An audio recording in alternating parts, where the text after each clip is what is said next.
નમસ્કાર મિત્રો, અમારી ચેનલમાં આપનું સ્વાગત છે।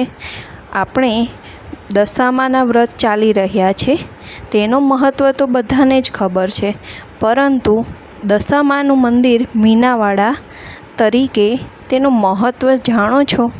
એ વિશે આપણે આ વિડીયોમાં જાણીશું। મીનાવાડાના દશામાનો મહિમા હજારો નહીં પણ લાખોની સંખ્યામાં અહીં આવે છે। ડાકોરથી 25 કિલોમીટર દૂર આવેલા મીનાવાડા ગામમાં દશામાનું ભવ્ય મંદિર છે। અહીંયા હજારોની નહીં પણ લાખોની સંખ્યામાં શ્રદ્ધાળુઓ પોતાની માનતા પૂરી કરવા આવે છે। સ્થાનિક લોકો દ્વારા માતાજીએ કળિયુગમાં આપેલા કેટલાક દાખલા છે। સ્થાનિકોના જણાવ્યા પ્રમાણે વર્ષ 1995માં ગામની એક દીકરી જે દશામાની ભક્ત હતી અને શ્રાવણ માસમાં દશામાના વ્રત કરી રોજ કોઈના ઘરે જઈ આરતી નિત્યક્રમ મુજબ જતી હતી। ત્યારે એક દિવસ મહોર નદીના ખેતરોમાં ભેંસો ચરાવી પરત સાંજે ફરી રહી હતી। ત્યારે તેની ભેંસો ખડિયાત એટલે કે વહેરામાં ફસાઈ ગઈ હતી।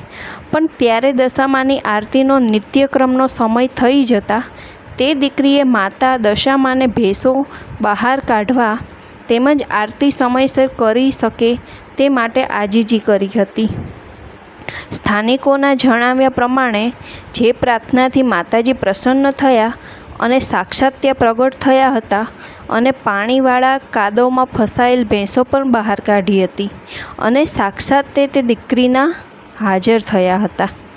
આ વાત વાયુ વેગે ગામ અને તાલુકામાં ફેલાતા બધા ભેગા મળ્યા હતા અને ત્યારબાદ હાલના મંદિરનો જીર્ણોદ્ધાર કરવામાં, જ્યાં આજે પણ તે દીકરી માતા દશામાની સેવા પૂજા કરે છે અને ભક્તોને તે દીકરી સાક્ષાત દર્શન પણ આપે છે।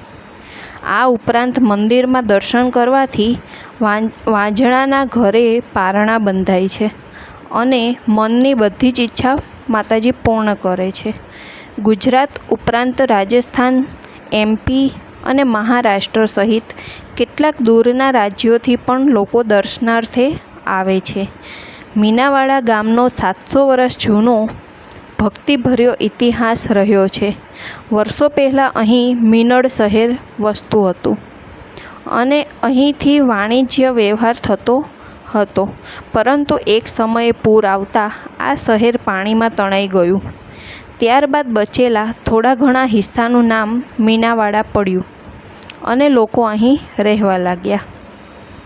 700 વર્ષ પહેલાં આ નદીના કાંઠે મીનળ દેવી એટલે કે મા દશામા પારિયા એટલે કે પથ્થર સ્વરૂપે બિરાજમાન થયા હતા અને આ પારિયાને એક પણ સહેજ અડવાની કે ખસેડવાની ના પાડવામાં આવી હતી, જેની નોંધ આજે પણ બારોટોના ચોપડે નોંધાયેલી છે।